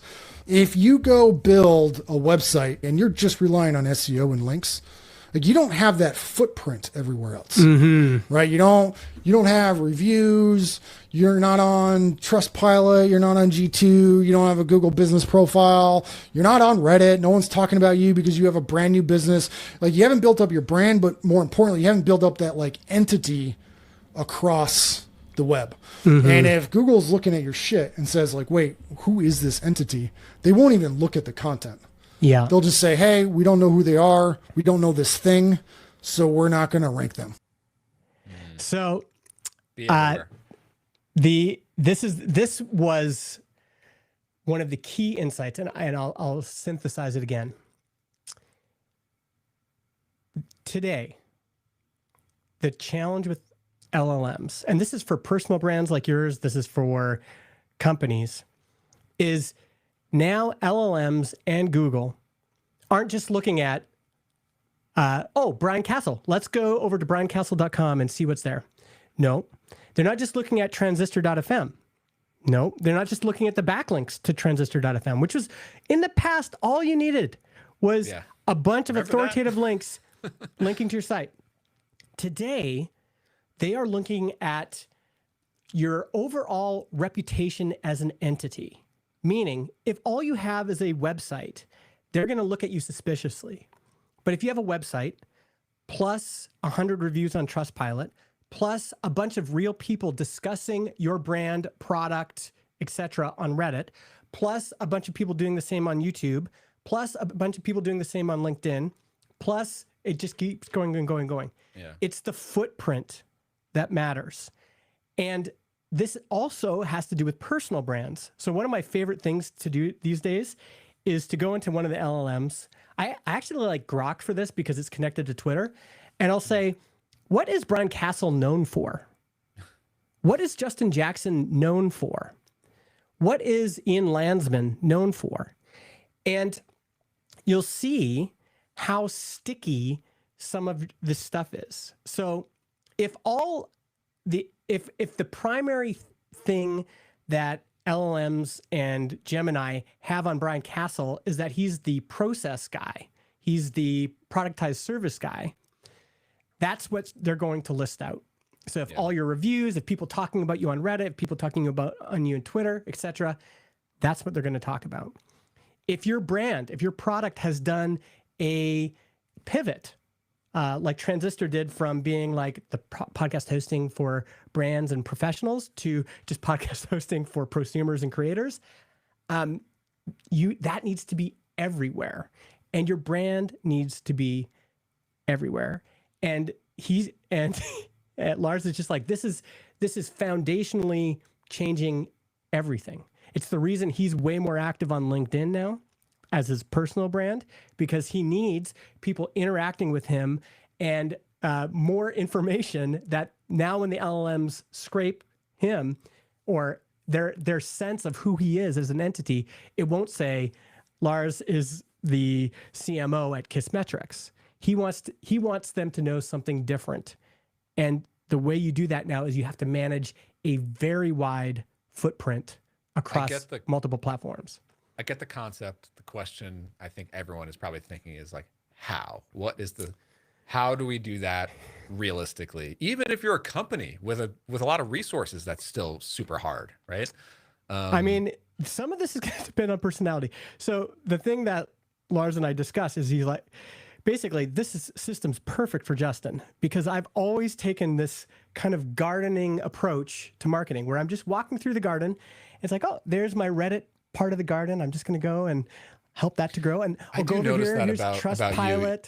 Like you're obviously very out there, especially on like podcasts and YouTube, but you do jump around to platforms a lot more than people might realize. Like every new platform that came out, and then you show up on Blue Sky and then in Reddit, and it's like, dude, I'm just walking around the garden, and I got lucky in this case that this approach just works awesome. And then stuff I used to garden in the past, like Quora, is now a ranking factor again. It was a ranking factor like 10 years ago.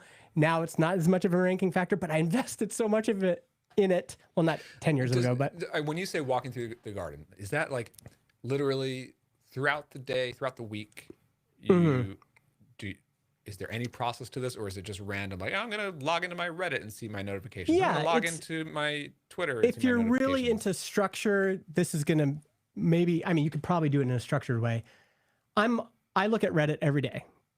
I look at LinkedIn every day. Yeah. One of the reasons I'm trying to do more podcasts, and this is Lars's approach too. The reason, by the way, the reason that all of these AI CEOs are still doing podcasts is exactly this reason. They know that the more stuff like that they do like this, the more it feeds in to the models. They're doing this on purpose. And so it is, for me, it is just like I have a rhythm to my day and my weeks, which is just, I'm going to go around and just keep, and then even to the point where it's like every quarter, every half, every 6 months, I'm going to go back. I don't spend very much time on Indie Hackers. I'm going to go back to Indie Hackers, just update some of our stuff. Yeah. I'm going to go back to Product Hunt, our initial Product Hunt launch. I'm just going to update a bunch of our stuff. In our next newsletter, I'm going to put a PS and say, hey, we're a small company. We really need some reviews on Trustpilot. This is just all the approach of just moving things forward in different areas throughout my day and my week.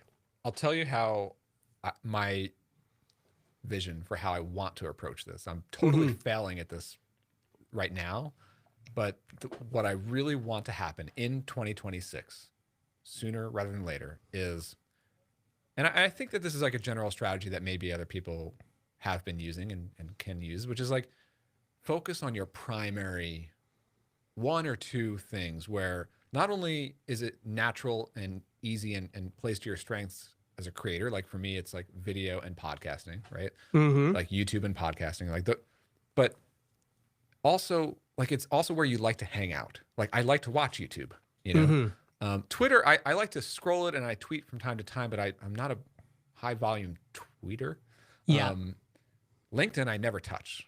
Facebook I never touch. You know, so I'm naturally terrible on those platforms, like from a strategy standpoint. So I do, like, it's the age old like repurposing concept, right? And I've been doing a little bit of that, like where we cut my editor will cut shorts out of my long forms but I'm only publishing them as YouTube shorts. I should be publishing them on other places. I should be. So my thought now is, again, I really do want to use AI agents for this. This might be like the #1 use case for me for OpenClaw is like, I'm still going to create content the way that I've always naturally created it, YouTube videos and podcasts. And I don't want to change that. I like doing that. That's always where my best ideas are going to come out. And I want those to come from me, the human, Brian, you know? And so,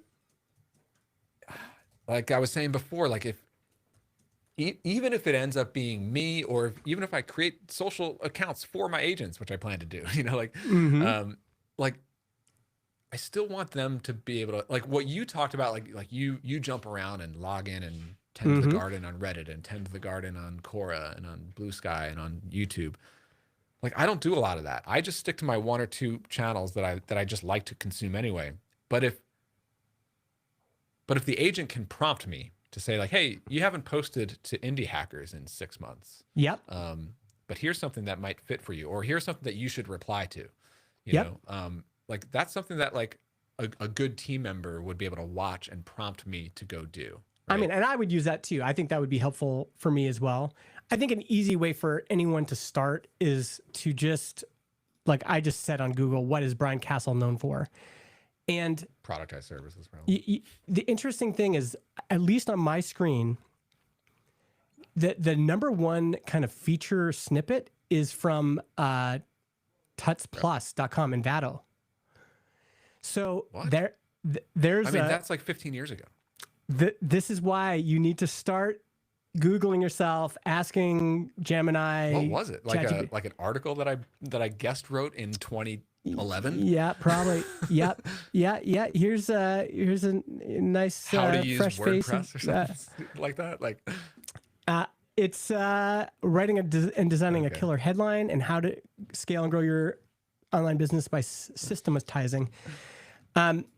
So that's one thing they pulled. Then your website, then your LinkedIn profile, Brian Casel Builder Method. So at least you've I've updated updated the company that I work for. That's it. You know, I'm noticing a lot of people, I won't mention names, but there's a lot of people who have not updated their LinkedIn profile.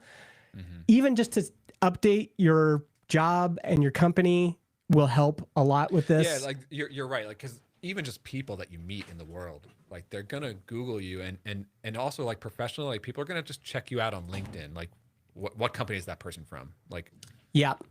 yeah. And I also think it'll bring up some other things, like your Mixergy interview from 2017 is on here.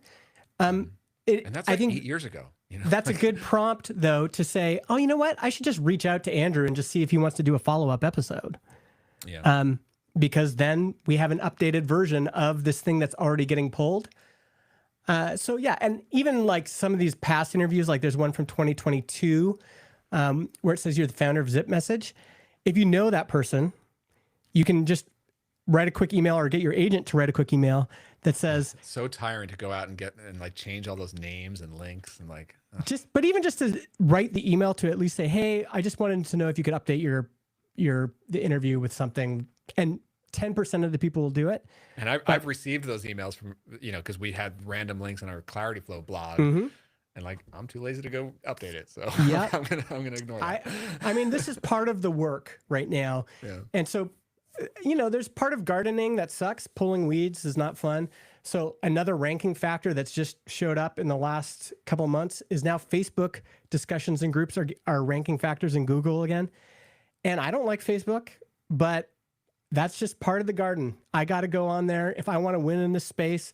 And the way people are finding Transistor is by Googling podcast hosting and seeing and they're like, oh, a Facebook discussion. I got to be there. That's just the job. But I also think that like fundamentally, like yes to all these things that we're saying, that you got to technically go to these websites and be active or respond to stuff. But that's not enough. To me, the way more important than any of that is just be interesting. Yes. Like, you got to be doing something, and like people hate to hear that kind of thing. Yeah. But the thing is, your product has to be interesting now. It can't just be another product that does the same thing as all your competitors. You have to know the reason why it is interesting to the customers who love your product the most, right? Like that like, yes, that sounds like salesy and markety and you're self-promoting, but at the core of that, you're understanding why your best customers are paying you the money that they are paying you. It's because they really resonate with some idea, and you peel that back 10 layers deeper. Then you get into like content that is not salesy, but it actually means something to people. You know, like that's what people actually connect with. I mean, you know, like you have to just really like care on that level. But once you do, then you can start to find the opportunities, like where does it make sense for me to like actually be helpful? Yes. This is another, we probably want to wind down here, but the other key part, so interesting from that Lars Lofgren interview. I think this will be an earthquake for some people, and some people have already realized this intuitively. He basically said, if you're going to do organic now, really one of the only approaches that works is founder-led marketing.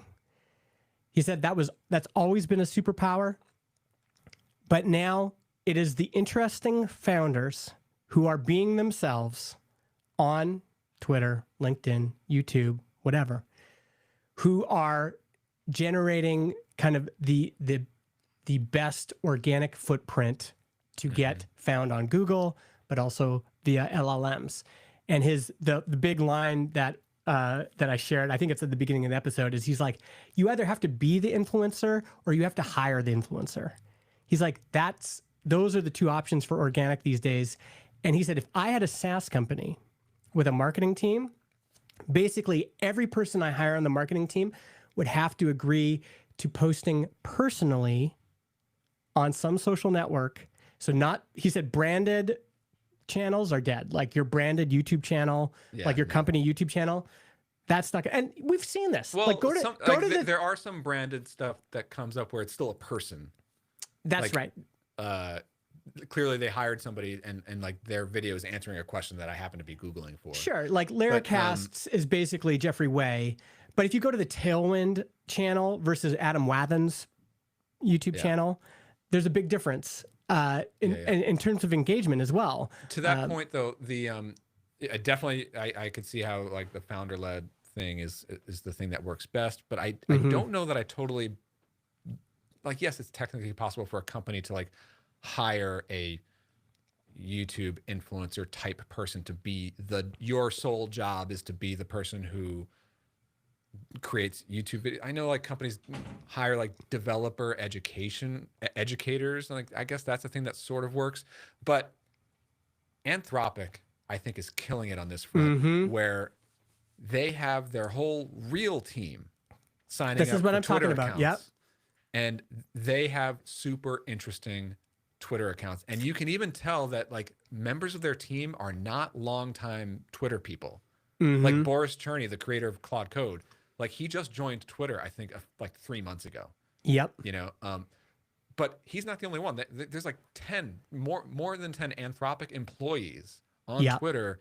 And yeah, they're promoting Claude product updates, but they're talking about what's interesting about them. And a lot of them are like, the person who is responsible for this new feature is the one who writes the tweet about what was interesting about it.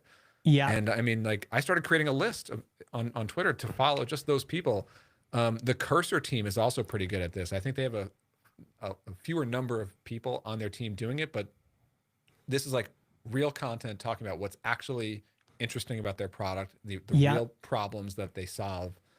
It's like real. So you don't have to be the CEO. You can have your team. Yeah. It goes back to this thing. And like, Ahrefs does that. Like the person that everyone sees representing Ahrefs, I can't remember his name, but that's not the CEO. That's their CMO. I didn't even know that until recently, right? Yeah. Like I like for many years I thought he was the CEO. You know. Yes. But they're another company that's been good at this forever. Basecamp. You got Jason Fried, you got DHH, you got Ryan Singer, you got Jameis Buck. There's all these old names of people that were representing the company. Some of the guys like with their recent stuff, I feel like Jason and David seem to be a little bit more open to having their team be more visible. Like, sharing, like the designer behind Fizzy or whatever shared a thing, and like. And by the way, the reason it works is the thing that you and I have been talking about basically since the beginning of this podcast, which is especially in an age of AI and synthesized content, human contact, human connection, being interesting as a human online is going to win. And so if you have the whole Anthropic team posting on Twitter all these interesting things about their work, about what they're discovering, little hacks. Oh, here's how we work with Claude, and here's a nice little list. Of course, that's going to do well, and way better than if someone sees like the Claude Code account. It's like, oh, okay, some corporate shill is just shilling out, whatever. No, people want real human people. Beings. They want to hear from Richard Branson. They don't want to hear from Virgin Mobile Twitter account, right? And This then, has clearly they have always been different true. channels. Like their Twitter game is really aimed at the developers using Claude Code. But Mm-hmm. then they're going to do the Super Bowl commercial where Mm-hmm. they're, which is fantastic, by the way. Yeah. The hits that they're doing on OpenAI for doing ads. Yeah. So that's obviously for the masses, for the consumers, you know. I think this is going to be a very interesting time. And again, it's disruptive because asking your whole team to post on their personal channels is a big ask for a lot of teams. I know we're going long. Do you have like Yeah, I don't more think I have a sauna appointment or anything. Let me just check my calendar. no sauna? No sauna emergencies today? No sauna emergency. I got one more thing. Okay, let's hear it. You mentioned Caleb Porzio. Oh yeah, this episode, yeah. I want to speak a little bit to what he was saying, but this is more general because I hear this sentiment come up a lot, right? Which is, okay, all these people keep talking about AI every day, but where are the products?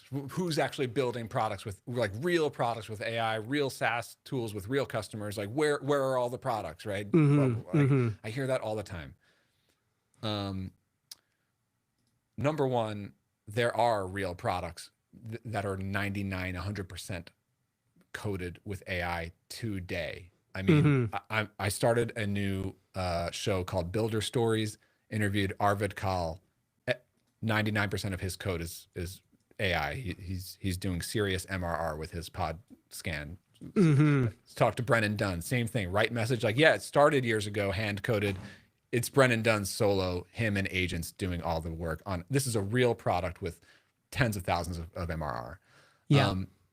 I have weekly episodes coming out showing real builders, how they are really, I talked to Colleen Schnettler last week, that one just dropped. Real builders doing real products. It is really happening. I just did a private workshop with a team who's doing serious MRR for a niche industry. This is a team of 8 engineers who are all using Claude Code. It might not be the loudest thing you hear on Twitter, but like it's real now. Like, you know, and there isn't going to be this line in the sand and saying like that product is AI and that one is not. All the products, all the engineers are using Claude Code now. It's just a fact of life. That's the first thing I just wanted to say. But I was hearing Caleb. I'm such a fan of first of all, how not only Caleb's work and the products that he does, but like the way that he does this solo podcast, and he's so open and honest, and it puts so much personality into it. I really respect that. He's really good at it. And I've been hearing his episodes. I especially tune in when he talks about his journey with AI lately. I think Adam Wathan's journey also plays into this. You know, Caleb on his recent one was talking about is AI really actually speeding me up? Yeah. It makes a lot of things easier, but what I've actually built and shipped this even faster. I could sort of see how that would be the experience that someone like Caleb would have with it. And I'm not saying that he's using it at any like rudimentary level. He's probably using it at a super deep level. Yeah.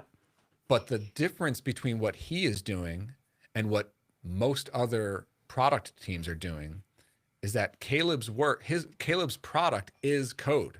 Livewire, like his product is Livewire, is code, or Alpine, or, you know, like Flux. Like he is creating code products, which means he has to be super hands-on with exactly how his products are crafted at the code level. Yeah.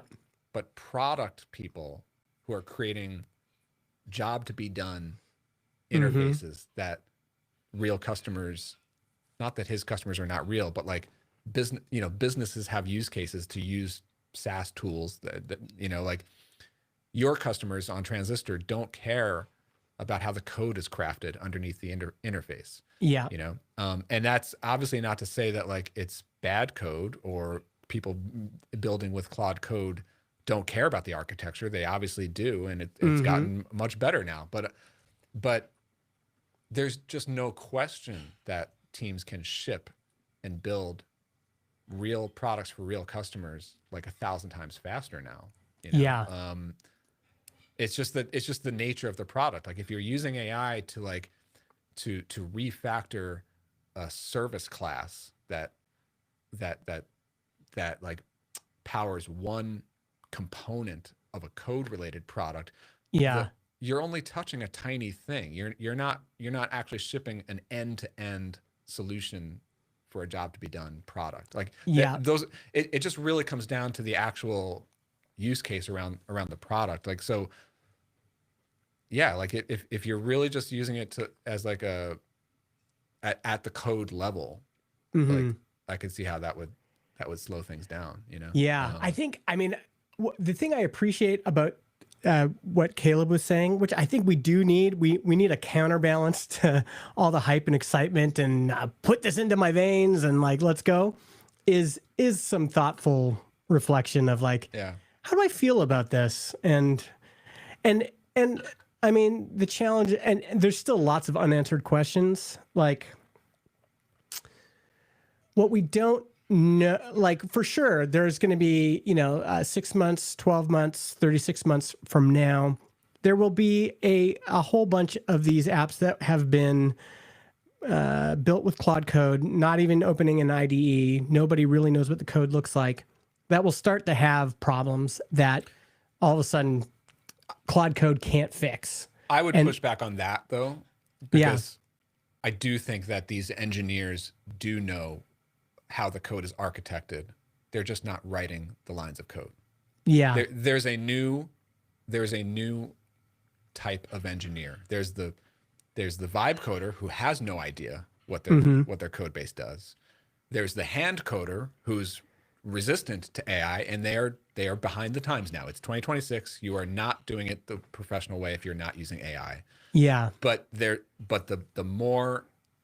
now it's becoming mainstream where you are a professional full stack engineer, designer, developer, product person.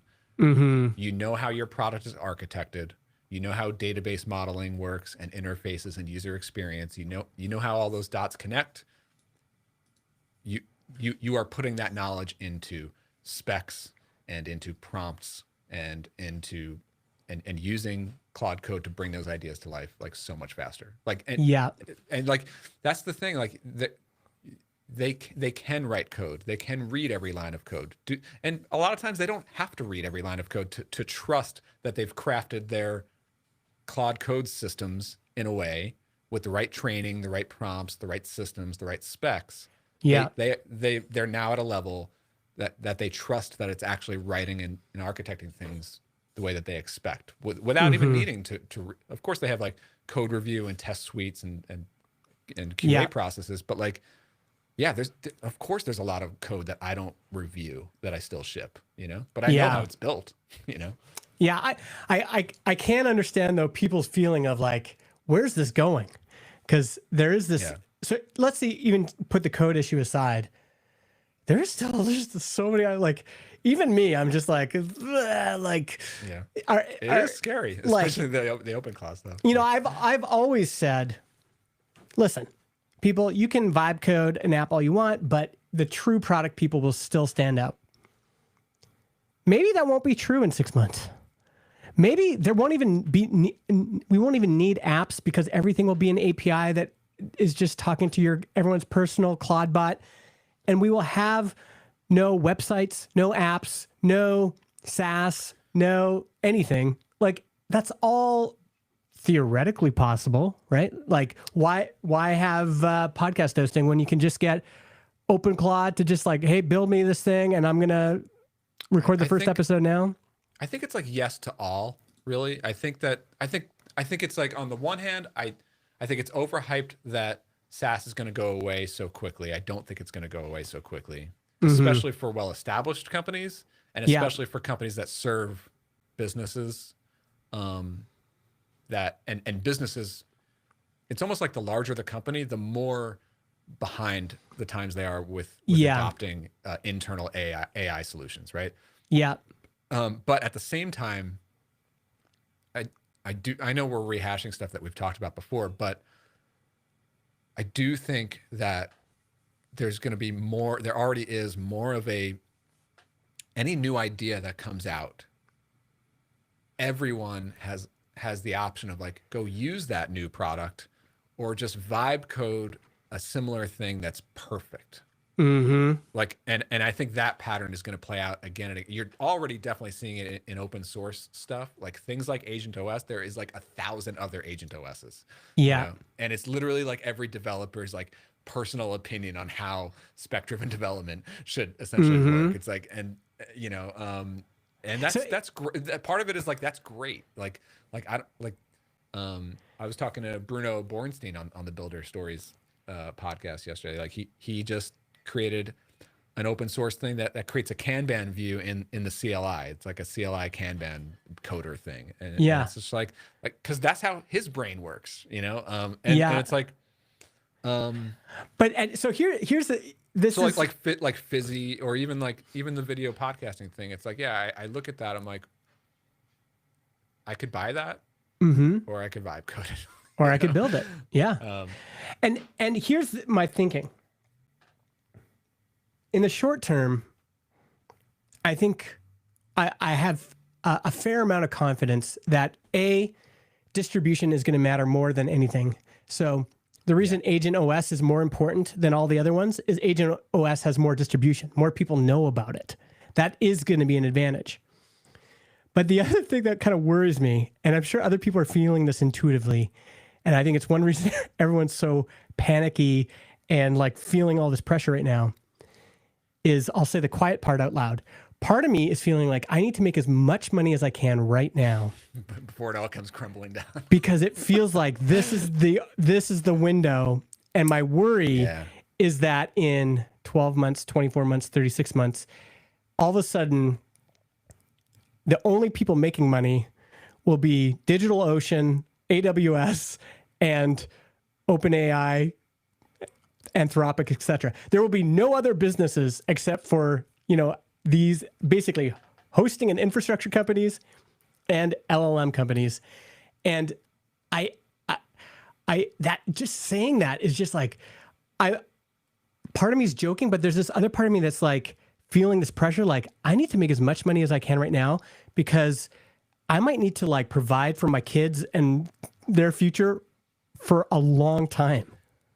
I was hanging out with a SaaS founder at Big Snow last week, and he runs a very successful SaaS. It's been well established for a very long time, has a great customer base, and it is still growing in 2026. Yep.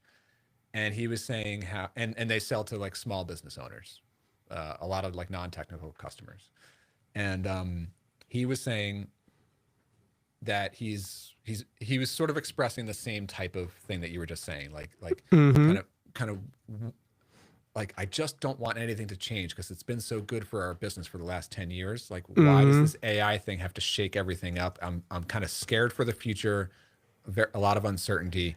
And I was saying to him, and I believe this, and I'm like, of all the people that I know, I feel like he's one of the most safe. And I think that about you too. Podcasting space has its own unique competitive challenges, I would say, but the fact that you have an established SaaS with a well-established customer base means that like, and a footprint that currently LLMs are highlighting. Yes, yeah, and exactly. Same thing with him too. And it's like, I just wonder. I think the anxiety it's much more to me. More of the anxiety is like, this is why I'm not starting a SaaS business in 2026. Like, if you were trying to start one. Yeah. Like it's like, I know that there's a lot of people who are, and you can be successful. There's a lot of different ways to be successful, but I'm not playing that game anymore. It's just too hard to do that, in my opinion, for me, and like, to me, it's like, I could see why it would be so difficult because of AI to try to break through as a new player. But if you are established, you have thousands of customers, like, your customers are not all gonna vibe code your app tomorrow. That's just not gonna happen. The stress is like, first they came for the sites that ran on documentation like Tailwind. Then they came for the established course brands like Laracast. Like now we're seeing, it was like before, it's like, no, you're gonna be fine. Like Jeffrey Way, like, you'll be fine. You know, Laracast is an established brand. It's loved.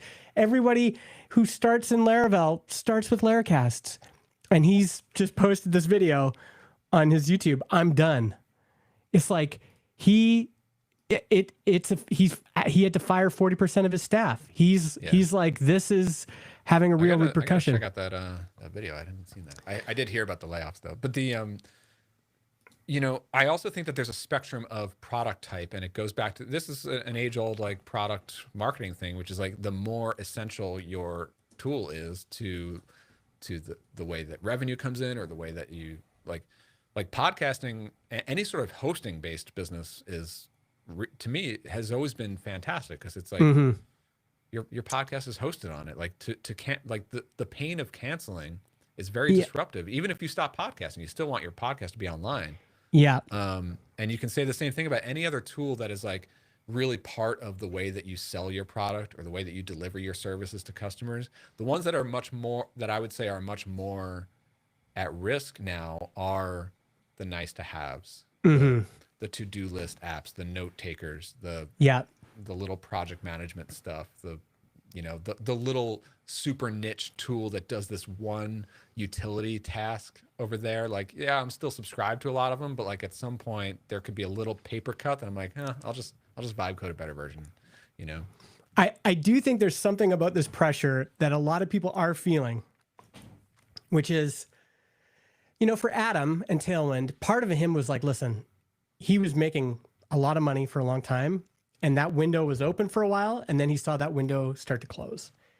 And I think a lot of people can look at that and go, fuck, are we in another, like, is this the window? Is it open now? And but then also like what Adam is doing with UI, is it UI.sh? Yeah. What a domain. I mean, but like this is the kind of thing, like, I'm not saying everyone needs to go out there and start a new brand or start a new product, but like he was obviously very public about the business challenges he had. And and he's like taking them head on. Him and Steve are learning how to design with AI and launching a whole new product and brand line out of it. And I hate this term, but like lean in and start to be creative. And like, especially for him, and where his product is code related and clearly it has had an impact on his business. It's like, okay, time to get creative and actually figure something out, you know? Yeah. Time to pivot into something related. I think in the short term that will work.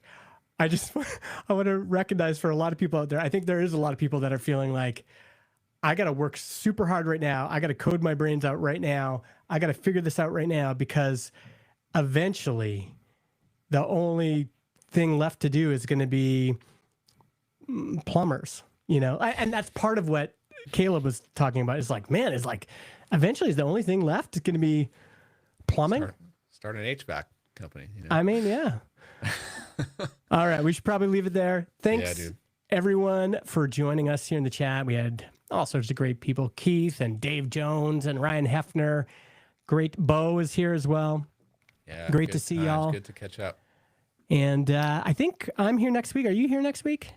Yeah, I'm here all of February. And then I'm supposed to have a trip out to Park City in March, but there is no snow in Park City. There's no snow. No, a lot of people. So we'll be back February 12th. Good to see you again. See you next week. Later, folks. Bye.